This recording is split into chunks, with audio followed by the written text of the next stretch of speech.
But, still, you just got to do it. And you got to just know that whoever's coming is going to come, and Spirit's going to bring the people who need you.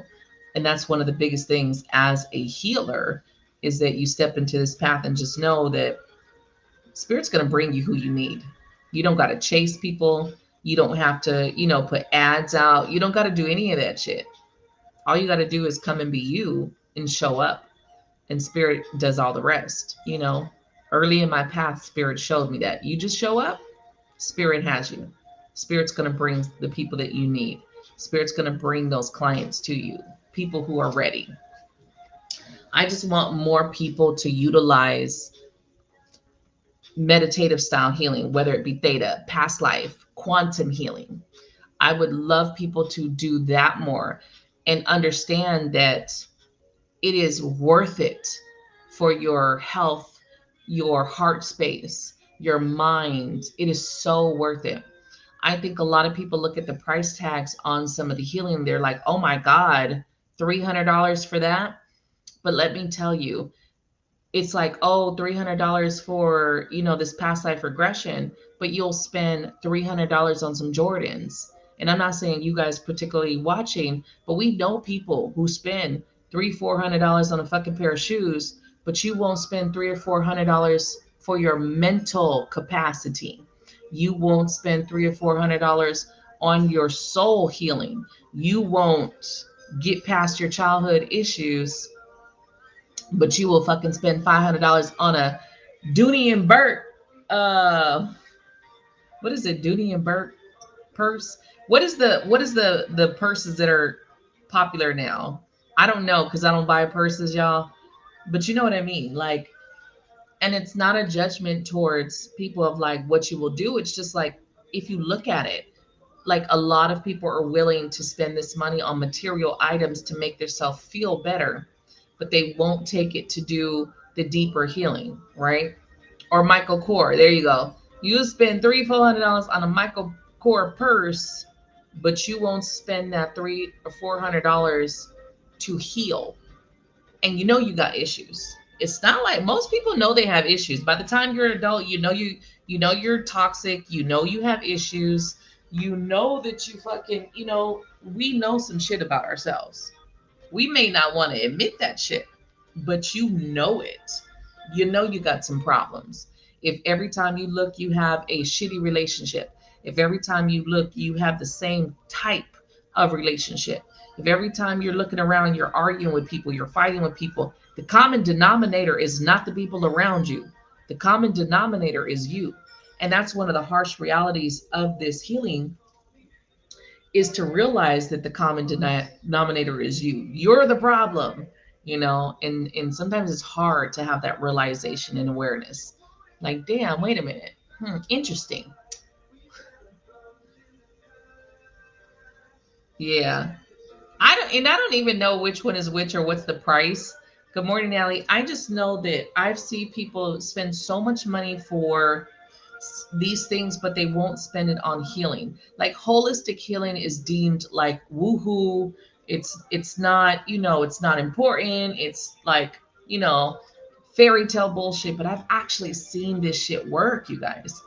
I have been in a session. I've done theta healing. That shit has helped me release. That is what sparked this path where I lost 50 pounds just from releasing trauma from my body. This shit is more than real. We don't think that this shit hits us or is stored in us. It is stored in us. Our body stores energy. Just like stress kills. So does your trauma, your heartbreak. You know what your heartbreak does to your heart? It wears and tears your heart down, and that causes heart problems. What people don't realize is that your traumas, like being raped, molested, hits your sacral. That is your pelvic area. That is numerous causes of the shit that goes on in the pelvic area. Okay. Not having kids, unfertile, PCOS, all of that shit that comes from the fucking trauma to the sacral. But we don't look at that. Again, why? Because in Western culture, we look at the symptoms, we don't look at the causes. What's the cause? There's root causes to every illness out there. We don't look at the root causes. Mm-mm. Exactly. And as soon as you start releasing those inner traumas and those inner pains, you are able to work through a lot of things. I had a lot of issues after I had my second daughter. And I always tell this story of after I had my second daughter, that was the first time I actually gained a bunch of weight. And I couldn't understand, the doctors couldn't understand why I had gained all this weight months after I had my daughter. It wasn't right after I had my daughter, it was months after. And they couldn't understand. My lab work was fine, everything. They could not understand where it was coming from. All they kept looking at me was like, well, you got to go exercise. You got to eat better. And it was like, are you fucking kidding me? I'm not eating horrible. One of the things though, what that I didn't realize, it was very traumatic when I had my daughter because I had already lost a child from sudden infant death 2 years prior. So I was so traumatized from that situation that I did not sleep well. One, with my second daughter. Two, she was on a heart monitor. If you have a child with SIDS and then you have another child, they will send you home with a heart monitor. Every time she twists too much and it would loosen up, that shit would start sounding off like a fucking end of the world alarm. And it would, I think I developed PTSD from the fucking heart monitor on her because she wore it for about 4 months of her life because I was so terrified of losing another child. And it's crazy that you don't realize how it is, something is affecting, even though I was so happy as a mom, but I was so fucking terrified that my body started to build a physical shell, like getting ready to protect myself of what was going to happen because in my brain, in my body, in my hurt and trauma, I was going to lose her, and my body was filling that up. And so I started to have a lot of problems when it came to sacral, pelvic, my period, just all of this crazy shit. And just looking at that, it's like we don't realize how this shit affects us physically. And the doctors for years could not tell me what the fuck was wrong, why I was gaining weight, why I was breaking out, why all this shit was happening to me. And they just kind of looked at me like, oh, it's you. Go work out, eat better. And that was even more damaging to me because I was so frustrated because nobody was hearing me, you know? So best believe in that sacral and that root chakra.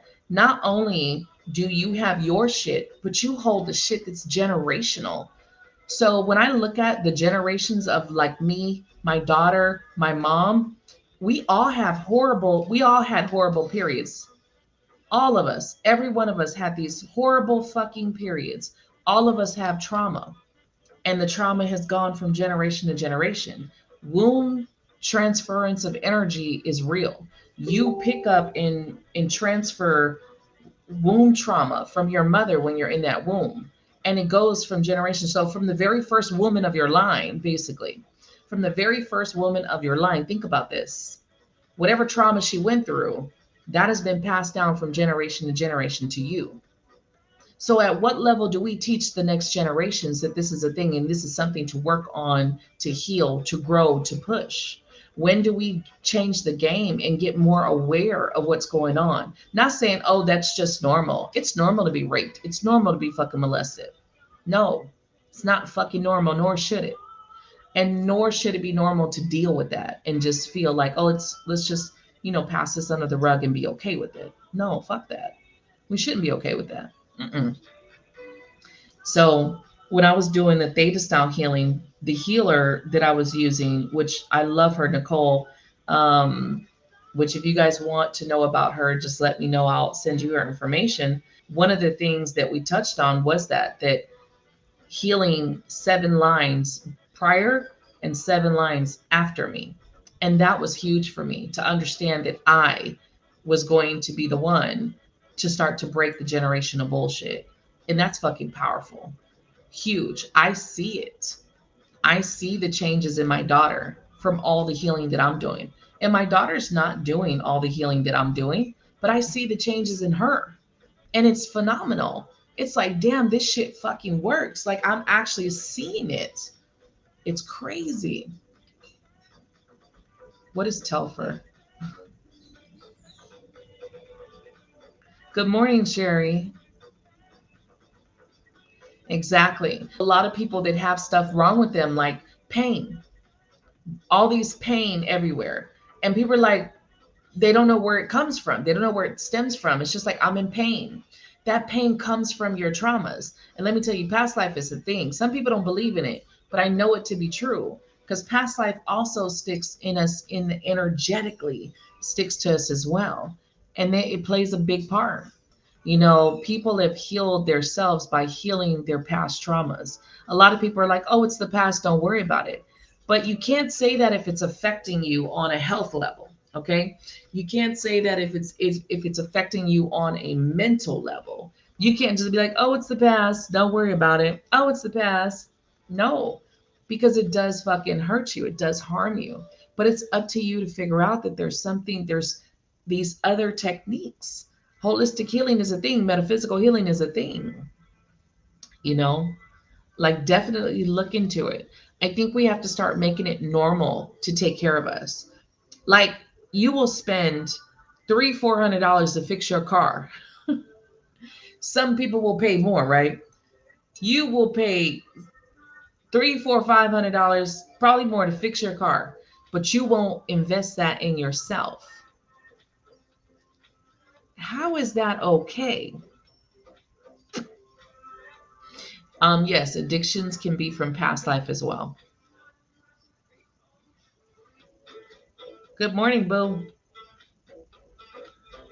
There's a lot of underlying things from the past that play out in this life. There's a reason why we have past life lessons that follow us, because we didn't get the message. What people fail to realize about life is that this is an experience. We have signed up to experience X, Y, and Z, right? So I said, I'm going to come here and I want to experience this, that, and the third. But sometimes our ego and personality get in the way, and then we don't learn shit. We're victims, we're this, we're that, we're there, we don't get it. So then when we come back, now we're kind of like, oh no, these lessons you still have to learn this bullshit. That's how you become more enlightened. And this is why there are some people that are very ascended in their lives. They get it. They don't got to struggle. They're happy because they've gone through the lives of struggle. They've gone through the lives of experience. And so you get to a point where that's not your life. You've learned. But a lot of us are getting there. A lot of us are still working through past life karma. But addictions are definitely, anytime you have someone who doesn't know why they do something, like they really can't. There's some people that do shit and they're like, I'm so sorry, I did it because of this and blah blah blah. They have a reason. If someone does not have a reason, they can't tell you why. That's past life for me, as in my professional opinion. You know what I mean? I'm going to give you a for instance. I'm going to give you an example. My daughter's father just could not step up for her. Doesn't really have a reason of why that he couldn't step up. But I will tell you, I did a past life regression, and I realized in that past life regression that me and him we played out a past life. In a past life, I think he died. Some shit happened to him, and I was left as a single mom. But we were like in a tribe. So it was like way back when you just didn't go off and get remarried and shit in the tribe. You kind of were like fucking stuck. But we basically played out that life again.